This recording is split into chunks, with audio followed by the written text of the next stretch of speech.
Good morning, everyone. I'm Vince Lancy, and this is the Gold Fix Market Rundown for Friday. We're going to be discussing the two stories on the right-hand side of the page.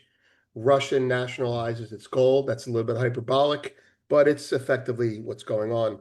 And Mali seizes 117 million in gold from a Barrick mine amid a dispute. We're also going to discuss what those two things have in common, and they are mercantilism, nationalization, protectionism. Essentially, people are looking out for their national resources, Donald Trump included, by any means necessary. And we're going to explore that and those two stories in the main section, as well as go through what the metals are doing, why we think they're doing it, and why this could be the beginning of another big phase for all metals. There will be no more hiding of the P of what you're short if this continues, we believe. All right, first, the markets. 10-year yields are up 4. The dollar is 97.86, up 29. Metals are up despite that. S&P 500 62.48, down 27. Love to see it when metals are up and the dollar is up. The VIX is 1674. Hold on, timeout. Yields are up, dollars up, and stocks are up. Okay, I got to think about that. Gold 33.49, up 25, catching up to silver at 37.56, up 57. Copper 5.42, down 12 cents, over 2%. WTI up 49 cents, 67.82. Natural gas 3.33, up 4 cents. Bitcoin 118,000, new all-time highs and starting to run in fits and starts, up 2,000. Palladium up 15, platinum down 14, gold, silver down 75, breaking new ground lower now. Grains are all down uniformly in percentage terms. Okay, looking at that board, there are macroeconomic neo-Keynesian correlations that just are not holding up today. The first one is the dollar is up and the metals are up. The second one is why is silver up and copper down?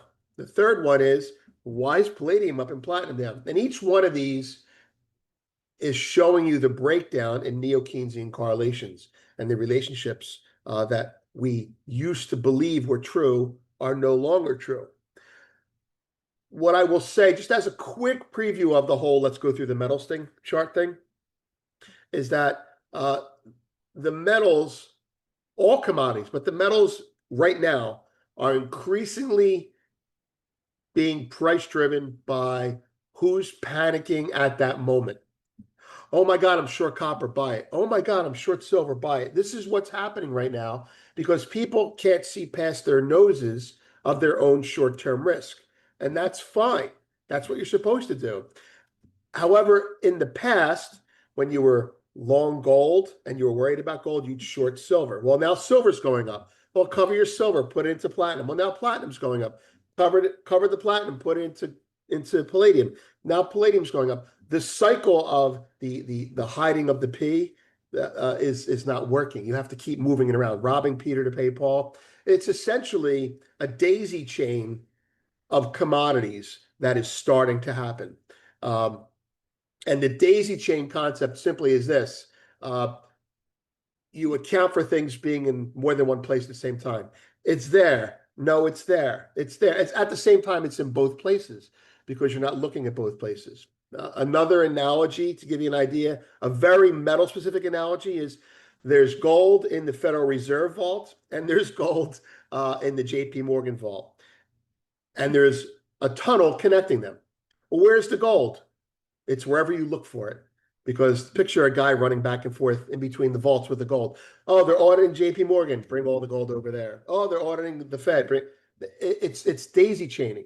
And we're not quite at literal daisy chaining yet. That's something that Kathleen Tyson had used in one of her stories. And it was a great use describing how finances can be hidden only for so long.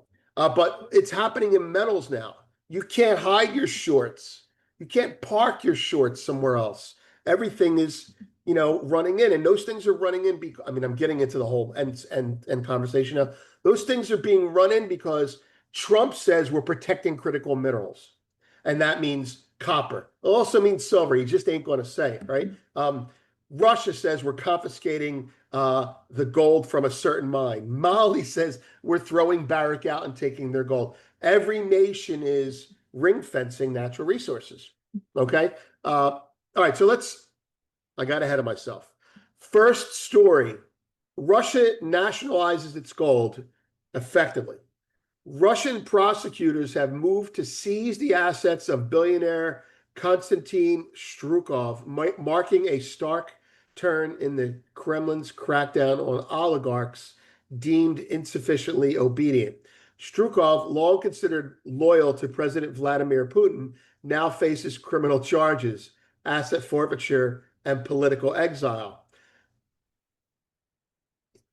Strukov was once seen as a model Kremlin-aligned tycoon. He's being stripped of control over, I don't know how to say it, Uzhhorod, Russia's third largest gold producer.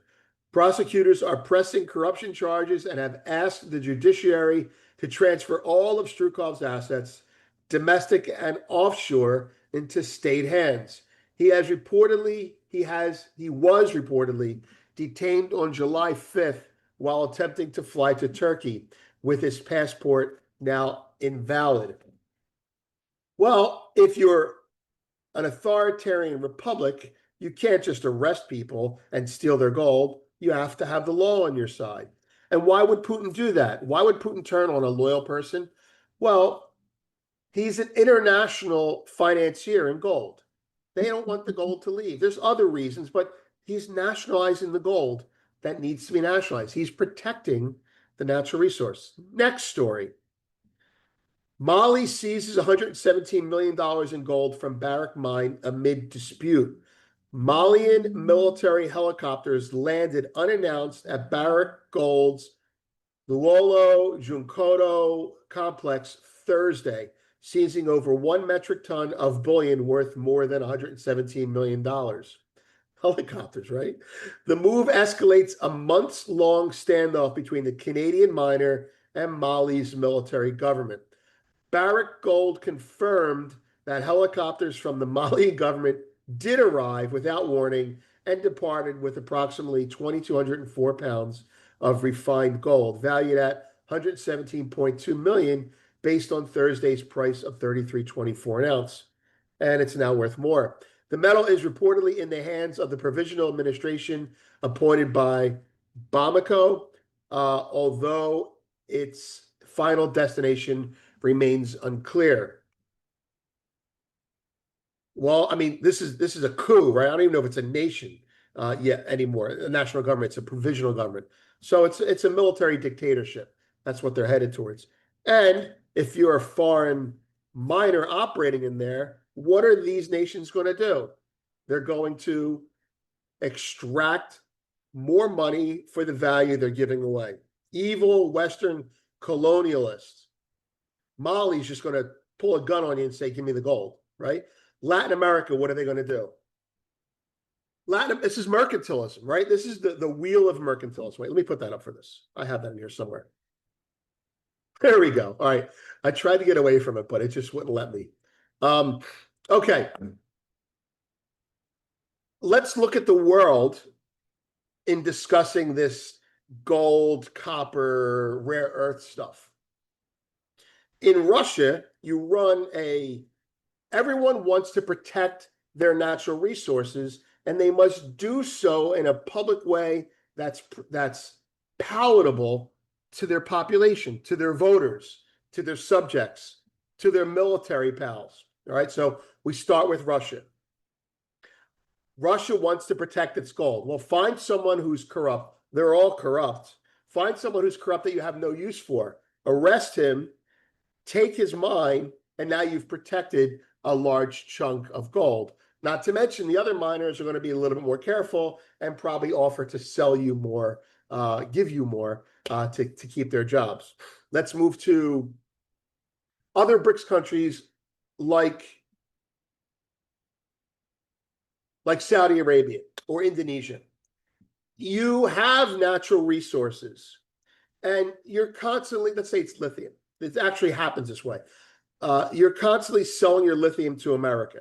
And you're like, I'm not getting enough for it. This is all part of the rebellion of the BRICS, right? The strike. You say, you know what? I'll give you my lithium, but I won't let you take it out of the country in raw form. You must build a factory here. You must employ people here. You must share your technology with us. So you protect your resource. You do that with gold as well, right? So now we move to the other current event, Mali. Well, that's a coup, a military coup, provisional government, which is basically a military dictatorship. So that's a military dictatorship. What do? You pull a gun on them. You say, you're not operating here anymore. But if you do, you have to give us our piece off the top. It's mafia. You move to a typical left-leaning Latin American country that has copper or silver or gold. How do they get more value from the miners, from the Western colonialists that are extracting? Well, you can't just take them over. The days of Pinochet are gone, right? What can you do? Well, you're left-leaning. You protect your workers. You go on strike. You tell your workers, you say to your workers, go on strike for more money. And they do, right? And that means money goes to the government. Money goes to the workers. What's another left thing you could do that looks palatable to the U.S., to the north, but at the same time gets you more money? Climate change. You can't strip mine here anymore. You're ruining the environment. Oh, if you pay us enough money, we'll let you strip mine. And that's how Latin America protects it. Or in the case of Argentina, you straight up cut a deal with the U.S. Our natural gas and our lithium are yours. Support us. Support us. However, we're supporting them. So now you move to North America, United States. We can't prohibit export. We're free markets. We can't talk, by the way, we can't talk about gold at all. Well, that's another conversation. What can we do? Well, we protect. This is all part of the MAGA concept. It ties in with MAGA. The big picture and the smaller picture are the same fucking picture, okay? When Trump says, I'm going to tax the import of copper raw materials, raw copper, at 50%, what's he doing? Well, he's making sure we don't buy any copper and that the mines we have make more copper. We have plenty of raw copper, okay? We're primarily an exporter. But when you raise the tariff on an item that you don't want to export or that you don't want to import, you make the other guy suffer. But domestically, what do? You encourage more mining. The price is up, more mining happens here, and you protect your refining business, which you want to get bigger. You want to make factories great again, right? Any factory you can. It starts with raw material refining. That's your supply chain, raw material refining, finished goods, right? So pull it out of the ground, refine it, and so you protect copper. So let's talk about silver in this context. Are we self-sufficient in copper? Yes, we have plenty of copper. We don't have finished copper. We need copper factories. Are we self-sufficient in silver? No. We import almost all of our silver now. So how do we get raw silver? Well, you don't tariff silver coming in. You prohibit silver going out. And we're doing that. You're just not seeing that.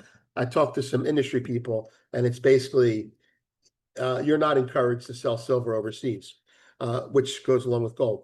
So the countries that sell silver to us, let's say Mexico, what are they going to do? They're going to say to the U.S., we're going to tax silver going to unless you give us a deal on something, right? So what's the U.S. doing?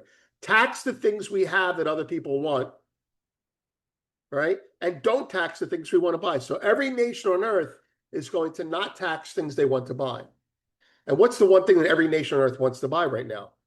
Gold, silver, mercantilism. So what you're looking at is the whole world is doing the same thing with a local flavor. So no exportation. Here, let's use we'll use the graphic again. The whole world is prohibiting, dissuading, or punishing the export of precious metals from its border, outside of its border. The whole world is protecting, I'm sorry, wrong one. the whole world is protecting any raw materials that get sold. High taxes, prohibition, but they're not taxing things they want. Look, we want silver. We're not going to tax that shit. We have copper. We're going to make sure it doesn't get out. We're going to make the factories do it. It's amazing how it's playing out, and it's all playing out because the world is no longer global. You better fix your own supply chains, and the beginning of every supply chain is the raw material. So those are the stories. I went off there a little bit. All right. Next. Related post. I'm going to give you the post we put up recently, very recently, yesterday, and give you one line of what they're about. Why gold is a long, long way from the top. Debt and denial are the reasons. We're going to be spending more and not less. That's why gold's not at the top. It's just something I had to do to make sure I wasn't crazy. Mini podcast to founders. White gold is where to invest next. The next theme tied to rebuilding American manufacturing has arrived, and the Pentagon has said so. By investing, we're taking control of 50% of a company that specializes in lithium and rare earths. What's the real reason Powell isn't cutting? Well, that's because of fiscal slop jeopardizing bonds. That's also why gold is a long, long way from the top. And then there's the news that we just discussed. Mali seizes, Russian national meltdown. And we left up this gold stablecoins and next one because we believe the way to rescue the US dollar in a mercantilist, protectionist world is going to be create a dollar that can cross borders for replace the euro dollar market with something better. That's what that is. All right, so coming soon. That's what we did. Coming soon is the white gold. That'll be the follow-up on that. Onshoring critical metals starts with copper and it ends with lithium. I think we're talking about that now. And when to sell your gold. We are going to do that piece, when to sell your gold. And the answer is not for a long time. Okay. Data on deck Friday, U.S. federal budget deficit. And let's do the charts and final market check. What are my notes here? It doesn't matter. All leverage will die in metals. Things are happening faster now with less space in between problems in metals. Okay, I think I said that at the beginning. So let's go metal by metal. All right.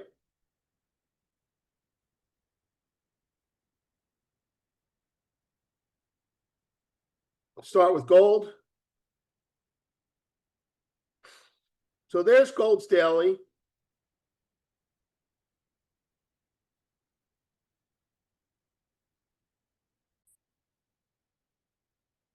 So you shouldn't be too excited about gold. It's still in the middle of that range and that random line I drew bifurcating the actual range. That's all it is. Gold will be the last thing to rally if I'm right about this. And then it'll just drag everything higher. Silver. Silver is far more interesting. Silver has we have a mid-year high, all-time mid-year high, which attracts macro discretionary. And I'll admit, I was a little bit nervous. They weren't coming in as quickly as I thought they would. But now they're in, and they've been battling each other. Some are buying gold, some are buying copper, and that whole thing is going on. But, and this is key, just I'm telling you, long-term, it's going up.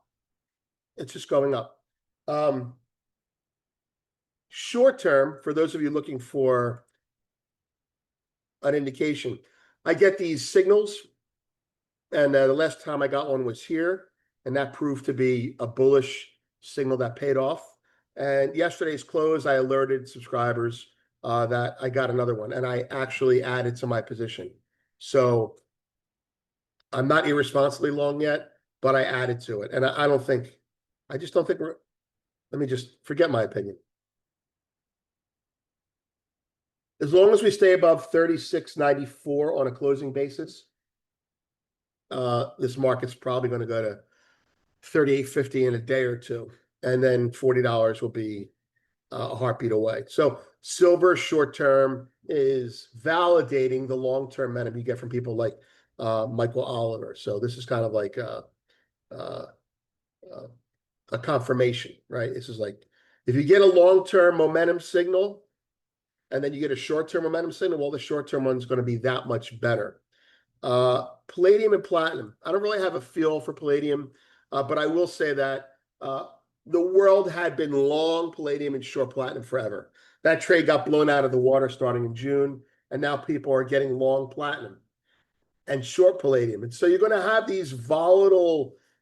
What do I do now? What every people that are not long-term oriented are getting whipped, right? It's like emotional volatility from these markets. Now, if you're looking purely at palladium, obviously you have another structure that's building up here, but it's lagging. So maybe palladium is the last one to benefit. However, a Russian announcement would make palladium go up right away. And let's look at platinum. Let me get rid of the Bollinger Bands.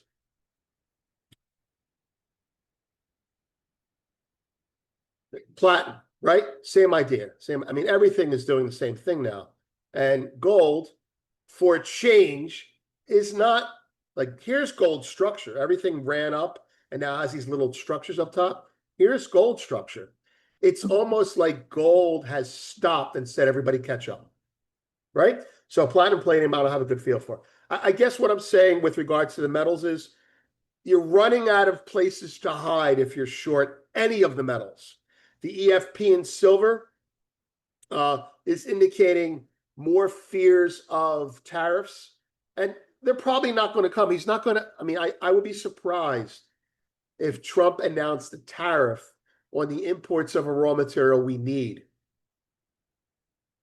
Right now, banks that want silver are going around trying to buy concentrate that's already been locked down by China. See, we're late to the party, but we'll figure it out eventually. Platinum, palladium, I don't know. I want to talk about Bitcoin for 1 second, though. What I've noticed, and it's an observation, right? It could be wrong. Bitcoin has been, I should have the stock market up there as well. I don't. Bitcoin has been rallying along with metals now. It's kind of like it was a tech stock, right? Behaving like a tech stock. And now it's behaving more like a commodity. So whether you like it or not, Bitcoin is becoming a darling of the dollar hedging scenario. And it is, a lid is kept on it as Blackstone accumulates. And all these treasury firms that are being created, they're a disaster waiting to happen, but that disaster probably won't happen for years because the government is endorsing it. Okay. I guess when it comes down to it, all the things that we have been talking about, mercantilism and what have you, protectionism, bullionism, it's really about natural resources. That's protectionism. But when you start protecting your gold supply, that's unabashed mercantilism. And all the things that were happening before, that were happening at a slower pace, are starting to accelerate. I mean, Trump is coming right out and protecting aluminum, steel, and copper, right? And we're working on rare earths right now. What are we doing? We're saying to China, we want nothing to do with you. Little by little, that's what we're saying. And China is doing the same thing. They're just not announcing it the way we are. All right, I'm Vince. Have a great day. Have a great weekend.